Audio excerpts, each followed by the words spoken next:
সালামু আলাইকুম আমার প্রাণপ্রিয় শুভাকাঙ্ক্ষী সকলে কেমন আছেন? আজকে চলে আসছি কৃষি ইউনিভার্সিটির এই যে ভুট্টা ক্ষেত। আপনারা দেখতেই পাচ্ছেন কি সুন্দর সুন্দর ভুট্টা হয়েছে এখানে। এটা ময়মনসিংহ কৃষি ভার্সিটির ভুট্টা ক্ষেত। মূলত তারা পরীক্ষামূলক ভাবে এখানে ফলন ফলা। আপনারা দেখছেন অনেক সুন্দর সুন্দর ফলন হয়েছে, অনেক সুন্দর সুন্দর ফলন। এদিকে আসো ভিতরে। এখানে ভাগ ভাগ করে আর কি ফলন করা হয় প্রত্যেকটা, এই ভিন্ন ভিন্ন। দেখতে পাচ্ছেন ভুট্টা, বিশাল বড় বড় ভুট্টা হয়েছে। এদিকে কাছে আসো, কাছে। অনেক সুন্দর সুন্দর ভুট্টা হয়েছে। আপনাদের কাছে ভিডিওগুলো ভালো লাগলে আপনারা সবসময় আমার পাশে থাকবেন আশা করি। অনেক সুন্দর ভুট্টা ক্ষেত, ভিতরে আসো আরো। এরা পরীক্ষামূলক ভাবে অনেক ভুট্টা আবাদ করে থাকে।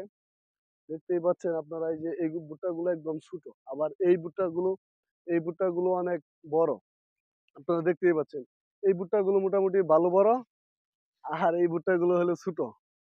তো এগুলোর পার্থক্য এটি দিয়ে ওরা পরীক্ষামূলক গবেষণা করে ওনারা। তো দেখতেই পাচ্ছেন অনেক।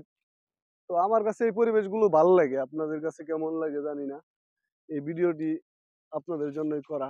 দেখতেই পাচ্ছেন বিশাল বড় ভুট্টা হয়ে গেছে। আর ভুট্টা ক্ষেতও কিন্তু এখানে অনেক ভাগ ভাগ করা, এই যে এই জায়গাটুকু ভাগ। এই যে কৃষি ভার্সিটির লেখা দেখতে পাচ্ছেন আপনারা, R1T2F5, এগুলো প্রত্যেকটা একটা আইডিয়া দেওয়ার জন্য রাখছে। আপনাদের কাছে ভিডিওটা কেমন লাগে আপনারাও জানাবেন।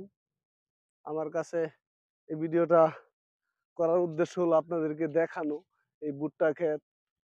আর এই নতুন নতুন নিয়মে কৃষি ইউনিভার্সিটিতে অনেক পরীক্ষামূলক চলে। এই যে দেখতে পাচ্ছেন ভাইয়েরা কাজ করতেছে ওখানে। আপনারা জয়, এই ক্যামেরাটা একটু এইদিকে ধরো।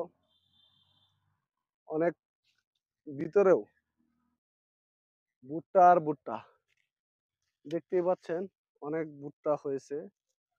আর এই ভুট্টাগুলো এখনো আর কি কিছু হয়নি, আপনারা দেখতেই পাচ্ছেন এরকম পাকে নাই বা হয় নাই, কলি মূলত।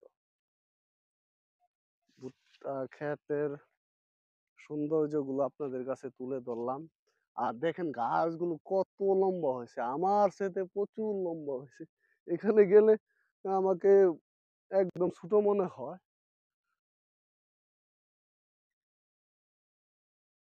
তো দেখতেই পারলেন। তো ধন্যবাদ, সবাই ভালো থাকবেন, সবসময় সাপোর্ট করবেন, ভালোবাসা দিবেন, পাশে থাকবেন, পাশে থাকলে পাশে পাবেন আশা করি। তো ভুট্টা খেতে প্রচুর পরিমাণ ভুট্টা হয়েছে। মূলত তারা পরীক্ষামূলক ভাবে